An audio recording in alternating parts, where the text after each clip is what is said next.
जीवन के आखिरी पड़ाव में श्री कृष्ण की गोलोक की सखी के आदेश पर द्वारका जाने का फैसला लिया और 4 महीने पैदल यात्रा करके द्वारका पहुंची। मीरा की प्रसिद्धि उनसे पहले ही द्वारका पहुंच चुकी थी और दूर दूर से संत उनके दर्शन करने जमा होने लगे। द्वारका में कदम रखते ही मीरा की आंखों के आगे द्वापर युग की द्वारका छाने लगी।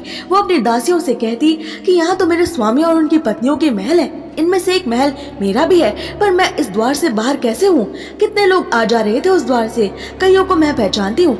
ये सात्यकी है और ये कृतवर्मा नारायणी सेना के वीर सेनापति, ये साम जा रही हैं और ये देवी रुक्मिणी की सुता के वर है। देखो उद्धव, प्रद्युम्न, आहा, प्रद्युम्न की कैसी मुख छवि है, बिल्कुल अपने पिता की तरह।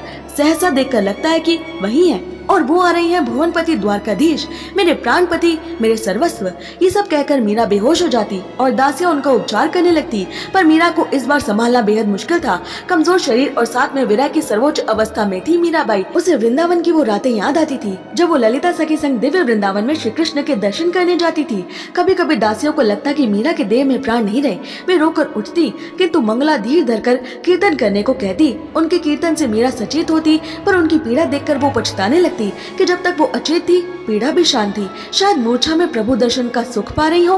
पर सचेत होने पर तो मीरा द्वारका के नीले सागर को ही प्रीतम जानकर मिलने के लिए दौड़ पड़ती। मंगला बार बार समझाती, भाई साहब हुकुम, द्वारकाधीश पधारते होंगे, वे आपसे कैसे दूर रह सकते हैं, आप धीरज धारण करें। पर मीरा कहती, मेरी ये देह उनके स्पर्श के बिना जलती है मंगला, मिलकर बिछुड़ना उनका खेल है, पर मैं क्या करूं? चाहती हूँ कि वे जैसे जिस हाल में रखे मैं उनकी प्रसन्नता में प्रसन्न रहूं, किंतु ये देह ही तो बाधा है। पापी प्राण इतना कष्ट पाते हैं पर देह का मोह छोड़कर निकलते भी तो नहीं है। एक दिन मीरा अचेत पड़ी थी। उनका चेहरा इतना डरावना हो गया था कि किसी प्रकार पहचान में नहीं आती थी।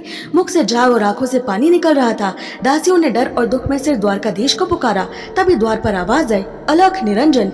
दासी चमेली ने देखा कि द्वार पर भगवा कपड़े पहने 16-17 साल का श्याम वर्ण का एक अलौकिक साधु खड़ा था।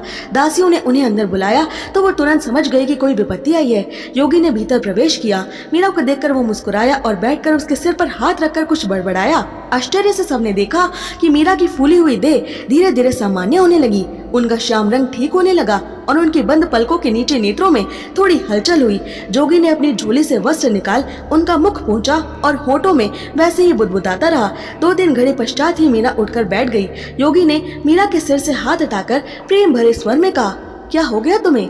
मीरा ने चौंक कर कहा, ये हंसी और मुख, ये तो ब्रज में कहीं देखा सा लगता है। श्याम सुंदर? साधु फिर हंसा और बोला, नहीं रमता जोगी। अब की बार मीरा भी हंसकर बोली, अन्य के लिए, मेरे तो श्याम नहीं।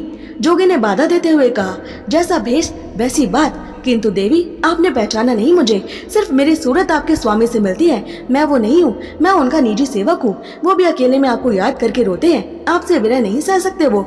चिंता ना करें, प्रभु जल्दी ही पधारने वाले हैं, फिर कभी उनसे वियोग नहीं होगा। ये सुनते ही मीरा रोकर बोली, उनसे कहना यदि उन्हें आने में कष्ट हो तो कभी ना आए, मैं अपने जीवन के दिन ऐसे ही काट लूंगी। मीरा अब खाने पीने लगी। उनका स्वास्थ्य ठीक होने लगा, पर जब भी योगी जाने की बात करते तो वो चरण पकड़कर रोते हुए कुछ दिन और रुकने को कहती। मीरा ने इतने दिनों में एक भी बार उस योगी का नाम, उसके गांव का नाम या काम नहीं पूछा। बस बार बार उनसे श्री कृष्ण का रूप और लीला सुनाने को कहती रहती। उनसे पूछती कि श्री कृष्ण उसे कब और कैसे याद करते हैं। एक दिन योगी ने जाने का अटूट निश्चय करते हुए अपना झोला उठा लिया। मीरा ने रोकने का बहुत प्रयास किया, पर तभी एक पल को बिजली जैसी चमक हुई। योगी रूप में द्वारकाधीश खड़े हंसते दिखे और अगले ही पल सब गायब हो गया। एक रात मीरा सागर के किनारे बैठी थी। तभी एक बेहद सुंदर नारी ने आकर मीरा को झुककर प्रणाम किया और अपने साथ चलने को कहा। मीरा का हाथ पकड़कर वो स्त्री जल पर भूमि की तरह चलने लगी। कुछ दूर चलने पर उन्होंने देखा कि जल में से स्वर्ण रंग की द्वारका ऊपर उठ रही थी। ये दिव्य द्वारका थी और मीरा को यहाँ लाने वाली देवी रुक्मिणी की खास दासी शोभा थी। वहाँ सब कुछ रत्नों से भरा था, फिर भी इतना कोमल और सुगंधित था। आकाश में अलौकिक संगीत की धुनें सुनाई दे रही थी। मीराबाई रानी रुक्मिणी के महल पहुंची, जहाँ रुक्मिणी जी ऊंचे रत्नों के सिंहासन पर विराजित थी। मीरा जैसे ही प्रणाम करने के लिए झुकी, महारानी रुक्मिणी ने एकदम झुककर उसे हृदय से लगा लिया और कहा, आ गई तुम। उन्होंने अपने समीप बिठाना चाहा, पर मीरा उनके चरण गोद में लेकर चरणों में ही बैठ गई। रुक्मिणी जी ने कहा, सभी बहनें तुमसे मिलना चाह रही हैं। स्वामी यदा कदा तुम्हारा स्मरण करके नयन भर लाते हैं, पर दुखी ना हो बहन, मुझे ही सबकी रुचि जानकर बीच का रास्ता खोजकर तुम्हें यहाँ बुलाना पड़ा।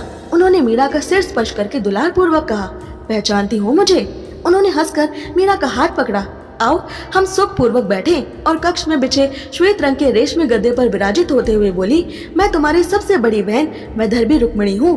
दासियां मधुर पेय लेकर उपस्थित हुई। देवी रुक्मिणी के पश्चात उनकी आज्ञा से एक पात्र मीरा भी उठाकर धीरे धीरे पीने लगी। मीरा की नजर अपने वृद्ध हाथों पर गई, जो अब 16 साल की कन्या जितने सुंदर हो गए थे। उसी समय द्वार से श्री कृष्ण की अन्य 7 पत्नियों ने प्रवेश किया।